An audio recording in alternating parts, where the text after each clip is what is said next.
السلام علیکم اسٹوڈنٹس، آج ہم غزل پڑھیں گے مرزا اسد اللہ غالب کی۔ پہلی غزل ہے یہ، اس کا مطلب ہے دائم پڑا ہوا تیرے در پر نہیں ہوں میں، خاک ایسی زندگی پہ کہ پتھر نہیں ہوں میں۔ دائم کا مطلب ہے ہمیشہ رہنے والا، ہمیشہ موجود رہنے والا۔ اس غزل کو سمجھنے کے لیے آپ کے پاس آپ کے نصابی کتاب کا آپ کے سامنے موجود ہونا بہت ضروری ہے، تاکہ جو مشکل الفاظ کے معنی میں آپ کو لکھواؤں آپ اس کو لکھتے جائیں، اور جب آپ اس کو امتحانی نقطہ نظر سے تیار کریں تو آپ کو یاد کرنے میں اور اس کا مفہوم کو سمجھنے میں آسانی ہو سکے۔ اس کا پہلا شعر دیکھتے ہیں۔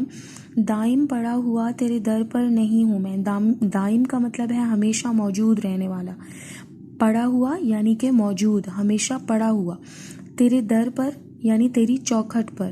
تیرے دروازے پر۔ در سے مراد یہاں دروازہ ہے، ٹھیک ہے۔ خاک یہاں پر افسوس کیا جا رہا ہے ایسی زندگی پر کہ میں پتھر نہیں ہوں میں۔ اب اس میں شاعر نے یہ کہا ہے، عام طور پر ہم سنتے ہیں کہ جو پہل جو گھر بنائے جاتے تھے ان گھر کے دروازوں کے باہر جو ہے وہ ایک پتھر رکھا جاتا تھا، جہاں سے گزرنے میں اور جہاں پر یعنی آنے جانے میں انتہائی آسانی کے لیے ایک پتھر جو ہے وہ رکھ دیا جاتا تھا چوکھٹ پر۔ اب شاعر نے اپنے محبوب کے دروازے پر پڑے ہوئے اس پتھر کو اپنے سے زیادہ خوش نصیب قرار دیا ہے، اور اپنی زندگی پر افسوس کا اظہار کر رہے ہیں، اور یہ کہتے ہیں کہ میں وہ پتھر کیوں نہیں ہوں جو تیری چوکھٹ پر پڑا ہوا ہے، اور جو ہمیشہ تیری چوکھٹ پر موجود رہتا ہے، یعنی جو تیرا دیدار کرتا ہے، تجھ سے مستفید ہوتا ہے، اور تیرے سب سے زیادہ قریب ہے، کہ تیری وہ گزرگاہ ہے اور تو اسی سے ہی گزر کر جو ہے وہ جاتا ہے۔ شاعر کیونکہ عموماً ہماری جو کلاسیکی شاعری ہے یا جو ہماری روایتی شاعری ہے اس میں جو شعراء ہیں انہوں نے محبوب کے دیدار کو اپنا موضوع بنایا ہے، اس میں بھی محبوب کے دیدار کے متمنی ہونے کی وجہ سے، یعنی محبوب کے دیدار کے خواہش رکھنے کی وجہ سے شاعر جو ہے وہ یہ خواہش کر رہے ہیں کہ کاش میں تیری چوکھٹ پر پڑا ہوا وہ پتھر ہوتا جو ہمیشہ تیری چوکھٹ پر موجود رہتا ہے، اور تیرا دیدار جو ہے اس کو نصیب ہوتا ہے، اور تیری قربت جو ہے وہ اسے نصیب ہوتی ہے۔ لیکن بدقسمتی سے افسوس ہے مجھے اپنی اس زندگی پر کہ میں وہ پتھر نہیں ہوں، یعنی کہ انہوں نے اپنی زندگی پر افسوس کرتے ہوئے چونکہ میں اپنے محبوب سے دور ہوں اور تمہارے دیدار کے لیے جو ہے وہ تمہارے دیدار کا متمنی ہوں، خواہش مند ہوں، تمہاری قربت کا خواہش مند ہوں، تو مجھے افسوس ہوتا ہے کہ میں جس کیفیت سے گزر رہا ہوں کاش میں تیرے دروازے پر، تیری چوکھٹ پر پڑا ہوا وہ پتھر ہوتا جو کہ تیرے دیدار سے ہر روز جو ہے وہ مستفید ہوتا ہے، فائدہ اٹھاتا ہے، اور تیرا دیدار کرتا ہے، تیری قربت میں رہتا ہے، تیرے بہت قریب ہے۔ تو اس لیے شاعر کہتے ہیں کہ کاش کہ میں وہ پتھر ہوتا، لیکن مجھے افسوس ہے، مجھے انتہائی افسوس ہے اپنی زندگی پر کہ میں وہ تیری چوکھٹ پر پڑا ہوا پتھر نہیں ہوں جو تیری چوکھٹ پر دائم یعنی کہ ہمیشہ موجود رہتا ہے۔ دوسرا شعر دیکھتے ہیں۔ بہت اہم غزل ہے یہ، آپ کی مرزا غالب کے اشعار میں سے، آپ کے امتحانات میں سے لازمی کوئی نہ کوئی شعر جو ہے وہ شامل کیا جاتا ہے۔ اس کا دوسرا شعر دیکھتے ہیں۔ کیوں گردش مدام سے گھبرا نہ جائے دل، انسان ہوں پیالہ و ساغر نہیں ہوں میں۔ بہت اہم شعر ہے۔ اس میں اگر ہم سب سے پہلے دیکھیں تو اس میں استعارہ کی جو خوبی ہے وہ استعمال کی گئی ہے۔ اگر آپ اس کا دوسرا مصرع دیکھیں، انسان ہوں پیالہ و ساغر نہیں ہوں میں، کہ شاعر نے اپنے آپ کو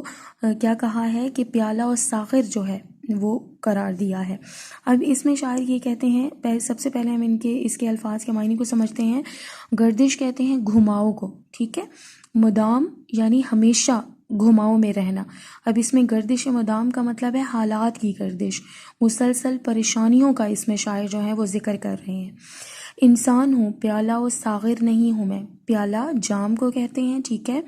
اور اسی طرح ساغر جو ہے وہ بھی شراب کا جو جام ہوتا ہے، پیالہ ہے، اس کو کہا جاتا ہے۔ اب اس میں بڑی خوبصورتی سے شاعر نے یہ بتایا ہے کہ جس طرح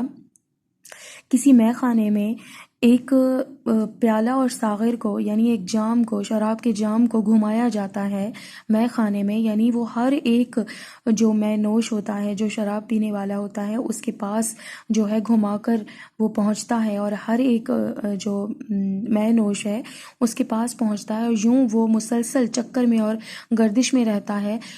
وہ پیالہ اور ساغر جو ہے، وہ جو شراب کا جام اور پیالہ ہے۔ اب شاعر کہتے ہیں کہ بالکل اسی طرح وہ تو ایک بے جان پیالہ اور ساغر ہے، وہ تو ایک جام ہے، ٹھیک ہے، وہ پیالہ ہے، وہ نہیں گھبراتا کہ جتنا بھی اس کو گھمایا جائے، جتنا بھی اس کو چکر دیے جائیں، جتنا بھی اس کو گردش میں رکھا جائے، لیکن میں ایک انسان ہوں جو کہ گوشت پوست کا بنا ہوا ایک انسان ہے، جو دل رکھتا ہے، جو درد دل بھی رکھتا ہے، جسے تکلیف بھی ہوتی ہے، اور جو مسلسل پے در پے میری زندگی میں آنے والی مشکلات ہیں، جو میری زندگی میں آنے والی پریشانیاں ہیں اور مسائل ہیں، ان تمام تر پریشانیوں سے میں کیا ہو چکا ہوں، گھبرا چکا ہوں۔ وہ کیوں کا لفظ اگر آپ دیکھیں سوالیہ انداز میں پوچھ رہے ہیں، کیوں گردش مدام سے گھبرانا جائے دل، کہ میرا دل جو ہے وہ کیوں نہ گھبرائے، جو ہمیشہ سے یعنی کہ کبھی نہ ختم ہونے والی جو گردش ہے، حالات کی جو گردش ہے، جو ہمیشہ سے مجھے پریشانیوں کا سلسلہ جو ہے وہ میری زندگی میں رواں دوا ہے، تو میں ایک انسان ہوں، گوشت پوست کا بنا ہوا انسان ہوں، ایک دل رکھتا ہوں جو کہ دھڑکتا ہے، جو کہ درد کو اور تکلیف کو محسوس کرتا ہے۔ اسی طرح کیا میں کوئی ساغر یا پیالہ نہیں ہوں، میں کوئی جام نہیں ہوں کہ جس کو کوئی تکلیف نہیں ہوتی، یعنی کہ میں کوئی بے جان چیز نہیں ہوں، میں کوئی ایسا پیالہ اور ساغر نہیں ہوں کہ جس کو جتنا بھی گھمایا جائے شراب خانے میں اس کو کوئی تکلیف نہیں ہوتی، لیکن میں اپنے حالات کی گردش کی وجہ سے، یعنی گردش یا حالات کی وجہ سے، مسلسل پریشانیوں کی وجہ سے، اپنے مسلسل حالات کی تنگی کی وجہ سے میرا دل جو ہے وہ گھبرا چکا ہے۔ کیوں نہ گھبرائے، وہ سوالیہ انداز میں کہتے ہیں کہ میں کیوں نہ گھبراؤں، کیونکہ میں ایک انسان ہوں، کوئی میں ساغر یا پیالہ نہیں ہوں جو کہ شراب خانے میں گھمایا جاتا ہے، اور اس میں جو ہے وہ ہر ایک مے نوش کو شراب جو ہے وہ دی جاتی ہے۔ تو اس لیے میں ایک انسان ہوں جو کہ گردش حالات سے تنگ آ چکا ہوں، تھک چکا ہوں اور پریشان ہو چکا ہوں، گھبرا چکا ہوں۔ تیسرا شعر دیکھتے ہیں، بہت اہم شعر ہے یہ۔ یا رب زمانہ مجھ کو مٹاتا ہے کس لیے، لوح جہاں پہ حرف مقرر نہیں ہوں میں۔ یا رب اگر آپ دیکھیں تو اس کے بعد ایک ندائیہ علامت ہے جو کہ آپ لوگوں نے یا اس نصاب میں پڑھیں گے یا آپ اگلی کلاس میں پڑھیں گے۔ ندائیہ کہتے ہیں پکارنے کو کہتے ہیں، ٹھیک ہے، ندا دی جاتی ہے، پکارا جاتا ہے۔ اب اللہ تعالیٰ کو پکارتے ہوئے شاعر یہ کہتے ہیں کہ زمانہ مجھ کو مٹاتا ہے کس لیے، یعنی لوگ جو ہے وہ مجھے کیوں مٹانا چاہتے ہیں، مجھے کیوں میرے نام کو، میری شہرت کو، میرے کہنا چاہیے ایک تو غالب کی شخصیت میں ان کے حالات جو ہے وہ معاشی اعتبار سے بھی ٹھیک نہیں تھے، اور دوسرا ان کو جیسے ایک ہم عصر شعراء ہوتے ہیں، یعنی ایک ہی زمانے میں شاعر جو ہے وہ موجود ہوتے ہیں۔ ہم آگے چل کر پڑھیں گے کہ ان کے زمانے میں کون سے شاعر جو ہے وہ موجود تھے، ٹھیک ہے، جن کو سب سے زیادہ اہمیت دی جاتی تھی، اور مرزا غالب کو جو ہے وہ اتنی زیادہ اہمیت نہیں دی جاتی تھی جو اس وقت کے بادشاہ تھے۔ تو اس لحاظ سے شاعر یہ کہتے ہیں کہ یا رب زمانہ مجھ کو مٹاتا ہے کس لیے، لوح جہاں، لوح کہتے ہیں تختی کو، جہاں کہتے ہیں دنیا کو، کہ دنیا کی تختی پر یعنی دنیا کی قسمت کی تختی پر میں حرف مقرر نہیں ہوں۔ حرف کہتے ہیں لفظ کو، ٹھیک ہے، اور مقرر کہتے ہیں 2 بار لکھا گیا لفظ، جو کہ غلطی سے 2 بار لکھا جائے۔ عموماً ہم جب لکھ رہے ہوتے ہیں کوئی بھی تحریر، اس میں غلطی سے ہم سے ایک ہی لفظ 2 بار لکھا جاتا ہے، تو ہم اس لکھے گئے 2 بار لفظ کو، اس میں سے ایک لفظ کو ہم کیا کرتے ہیں، مٹا دیتے ہیں، ختم کر دیتے ہیں۔ اب شاعر نے یہ کہا ہے کہ کیا میں اس دنیا کی تختی پر، اس لوح جہاں پر کوئی حرف مقرر ہوں، یعنی میں کوئی غلطی سے لکھا گیا لفظ ہوں کہ جس کو زمانہ مٹایا جاتا ہے؟ تو ایسا ہرگز نہیں ہے، میری اپنی صلاحیتیں ہیں، ٹھیک ہے۔ اس حوالے سے شاعر یہ کہتے ہیں کہ مجھے یہ سمجھ نہیں آتی، ایک پکارتے ہوئے، اللہ تعالیٰ کو پکارتے ہوئے کہتے ہیں کہ یا رب مجھے زمانہ کیوں مٹانا چاہتا ہے، کیا میں اس دنیا کی جہان کی تختی پر غلطی سے کوئی لفظ لکھا گیا ہوں جو کہ 2 بار لکھا گیا ہو، اور اس کو حرف مقرر کو مٹانے کی کوشش کرتا ہے؟ تو کیا میں کوئی حرف مقرر تو نہیں ہوں کہ زمانہ مجھے مٹانا چاہتا ہے؟ آگے دیکھتے ہیں، حد چاہیے سزا میں عقوبت کے واسطے، آخر گناہ گار ہوں کافر نہیں ہوں میں۔ حد چاہیے یعنی کہ ایک حد مقرر ہونی چاہیے۔ عقوبت کہتے ہیں عذاب کو، سزا کو، ٹھیک ہے۔ آخر گنہگار ہوں کافر نہیں ہوں میں۔ اب اس میں شاعر کہتے ہیں کہ جس طرح بعد از مرگ جو ہے وہ کافر نہیں، اب اس میں شاعر نے یہ کہا ہے کہ آخر گناہ گار ہوں کافر نہیں ہوں میں، کہ میں ایک گناہ گار ہوں، مجھ سے گناہ گار ہوا ہے، بہرحال میں ایک مسلمان ضرور ہوں۔ اگر مجھ سے کوئی گناہ سرزد ہو گیا ہے تو اس کی کوئی حد مقرر ہونی چاہیے۔ یعنی اب وہ یہ کہہ رہے ہیں کہ میری زندگی میں آنے والی جتنی بھی مشکلات اور جتنے بھی مصائب ہیں ان کی مجھے ایسے لگتا ہے کہ یہ نہ ختم ہونے والی سزا کے طور پر میری زندگی میں مسلسل پریشانیاں، تکالیف، مصائب جو ہیں وہ مجھے گھیر چکے ہیں، اور مجھے ایسے لگتا ہے کہ جیسے میں کوئی کافر ہوں۔ ہمارا یہ عقیدہ ہے کہ جو کافر ہیں ان کو دائمی عذاب دیا جائے گا، یعنی کہ جو کافر ہوں گے ان کو مسلسل اب عذاب میں مبتلا رکھا جائے گا اور ان کی بخشش جو ہے وہ نہیں ہوں گی، لیکن جو گنہگار ہوں گے اور مسلمان ہوں گے ان کی گناہ کی جو سزا ہے اس کو مقرر جو کی جائے گی اس کو بھگتانے کے بعد، یعنی اس عذاب کی جو سزا ہوگی اس سزا کو پورا کرنے کے بعد جو ہے وہ ان کو بخش دیا جائے گا مسلمانوں کو۔ بالکل اسی جو نقطہ نظر ہے اس کو بیان کر رہے ہیں، لیکن جو کافر ہیں ان کی سزا کی کوئی حد نہیں ہوگی اور ان کے جتنے بھی گناہ ہوں گے وہ ہمیشہ ہمیشہ کے لیے ہی ان گناہوں کی سزا جو ہے وہ بھگتتے رہیں گے۔ شاعر اسی لیے کہہ رہے ہیں کہ حد چاہیے سزا میں، کہ اگر مجھے کسی گناہ کی سزا مل رہی ہے، میں نے کوئی گناہ کیے ہیں تو ان گناہوں کی کوئی جو مجھے سزا مل رہی ہے، یعنی کس طرح کی سزا، جو میری زندگی میں آنے والی مشکلات اور مصائب ہیں اور پریشانیاں ہیں ان عذاب اور پریشانیوں کی بھی ایک حد مقرر ہونی چاہیے کہ میں اب تھک چکا ہوں، آخر میں ایک گناہ گار ہوں، بہرحال میں ایک ہوں تو مسلمان اور میں ایک گناہ گار ہوں اور اس اپنے گناہوں کی میں سزا اب بھگت چکا ہوں، اب ان کی جو حد ہے وہ ایک مقرر ہونی چاہیے، میں کوئی کافر نہیں ہوں کہ جس کو دائمی طور پر سزا دی جائے۔ اس غزل کے جو آخری 4 اشعار ہیں وہ ایک ہی جو ہے موضوع رکھتے ہیں، چاروں اشعار۔ ان چاروں اشعار میں کے شروع میں آپ یہاں پر ایک کیو پوائنٹ لکھیے کہ بہادر شاہ ظفر سے مخاطب۔ ان تمام تر چاروں اشعار میں شاعر جو ہیں وہ اپنے محبوب سے مخاطب نہیں ہیں بلکہ وہ بہادر شاہ ظفر سے مخاطب ہیں۔ جو مرزا غالب ہیں وہ بہادر شاہ ظفر جو آخری مغل بادشاہ ہیں ان کے دور میں تھے اور آخری مغل بادشاہ سے وہ مخاطب ہوتے ہیں۔ اس میں آپ نے ہرگز محبوب کے حوالے سے تشریح نہیں کرنی، ٹھیک ہے۔ ان چاروں اشعار کو آپ نے بہادر شاہ ظفر کے حوالے سے ہی تشریح کرنی ہے، ٹھیک ہے۔ ہاں جی، کس واسطے عزیز نہیں جانتے مجھے، لالا و زمرد و زر و گوہر نہیں ہوں میں۔ اب اس میں ہمیشہ سے جو شاعر ہیں وہ درباری شعراء ہوتے تھے، یعنی وہ کسی بھی شاعر کی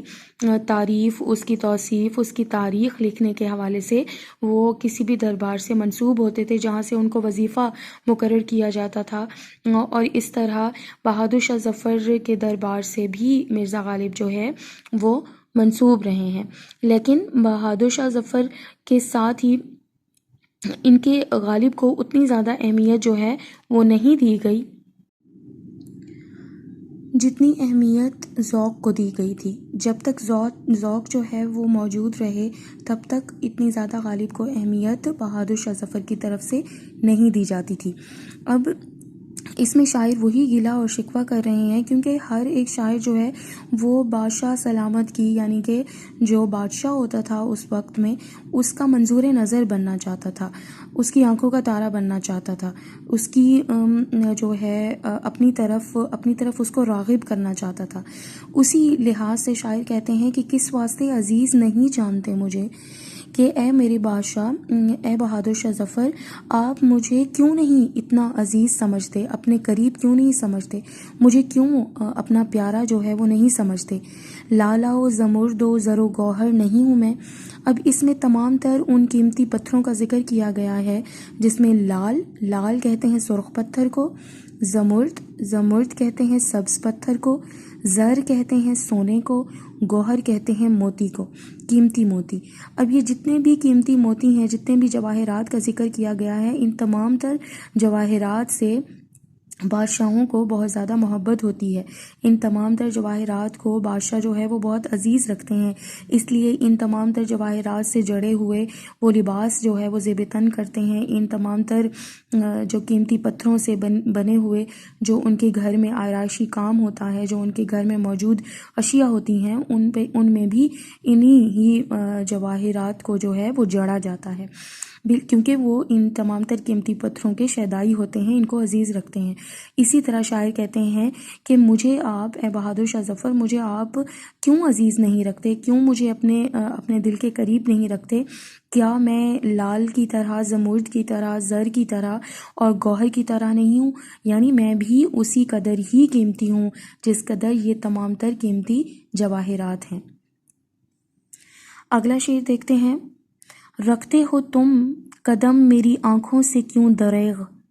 رتبے میں مہر و ماہ سے کمتر نہیں ہوں میں۔ رکھتے ہو تم، اب تم سے مراد یہاں ہرگز محبوب نہیں ہے، یہ بات آپ نے ذہن نشین کر لینی ہے، ٹھیک ہے؟ تم سے مراد یہاں بہادر شاہ ظفر کو مخاطب ہے۔ رکھتے ہو تم قدم میری آنکھوں سے کیوں دریغ کہتے ہیں اجتناب کر کے، کنارہ کشی کر کے، کہ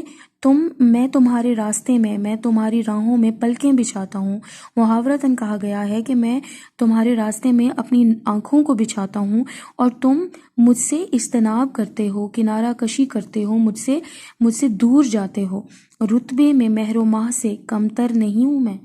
رتبے میں یعنی مقام میں، مرتبے میں، مہر کہتے ہیں سورج کو، ماہ کہتے ہیں چاند کو، کمتر کہتے ہیں حقیر کو۔ کہ اب اس میں شاعر میں غالب کی جو شخصیت ہے، اس میں سب سے ان کی شخصیت کا جو اہم پہلو ہے وہ ان کی انانیت ہے، یعنی ان کے اندر بہت زیادہ خود پسندی بھی موجود تھی، گویا کہ جیسے ان کو اپنی صلاحیتوں کا اور اپنی شاعری میں موجود خوبیوں کا بخوبی اندازہ تھا۔ اور غالب کا جو کلام ہے وہ یقیناً ان کی وفات کے بعد ہی سب سے زیادہ مقبول ہوا ہے، اس لیے شاعر کو جیسے ان کی ذات کے اندر ہی خود پسندی اور انانیت جو ہے وہ موجود تھی، اس لیے شاعر کہتے ہیں رکھتے ہو تم قدم میری آنکھوں سے کیوں دریغ، کہ میں تمہاری راہوں میں، تمہارے راستے میں پلکیں بچھاتا ہوں، اپنی آنکھیں بچھاتا ہوں، اپنی جان نچھاور کرتا ہوں اور تم مجھ سے دریغ کرتے ہو، اجتناب کرتے ہو، کنارہ کشی کرتے ہو۔ رتبے میں مہر و ماہ سے کمتر نہیں ہوں میں، کہ میرا مقام اور میرا مرتبہ بھی سورج اور چاند کی طرح ہی بلند ہے، میں کوئی حقیر اور کمتر نہیں ہوں۔ آگے دیکھتے ہیں۔ کرتے ہو مجھ کو منع قدم بوس کس لیے، کیا آسمان کے بھی برابر نہیں ہوں میں۔ کرتے ہو مجھ کو منع کہ تم مجھے کیوں اپنی قدم بوسی سے، یعنی کہ اپنے قدم چومنے سے منع کر دیتے ہو، کیوں مجھے اپنے قریب نہیں آنے دیتے، کیوں مجھے تمہاری قربت جو ہے وہ میسر نہیں آتی، کیوں مجھ سے کنارہ کشی اور اجتناب کرتے ہو، کہ آسمان کے بھی برابر نہیں ہوں میں۔ اب سب سے پہلے شعر میں انہوں نے لال و زمرد و زر و گوہر یعنی سب سے قیمتی جو اشیاء ہیں ان سے اپنے آپ کو جو ہے مماثلت دی ہے کہ میں کیا ان قیمتی جواہرات کی طرح نہیں ہوں۔ دوسرے شعر میں انہوں نے اپنے آپ کو مہر اور ماہ سے جو ہے وہ اپنا تقابلی جائزہ پیش کیا ہے کہ کیا میں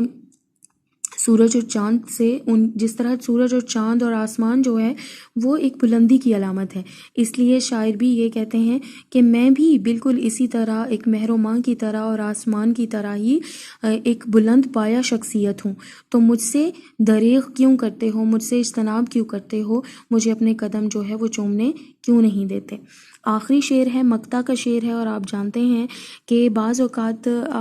آپ سے یہ شعر شامل کر کے آپ سے یہ پوچھا جا سکتا ہے کہ اس میں علم بیان کی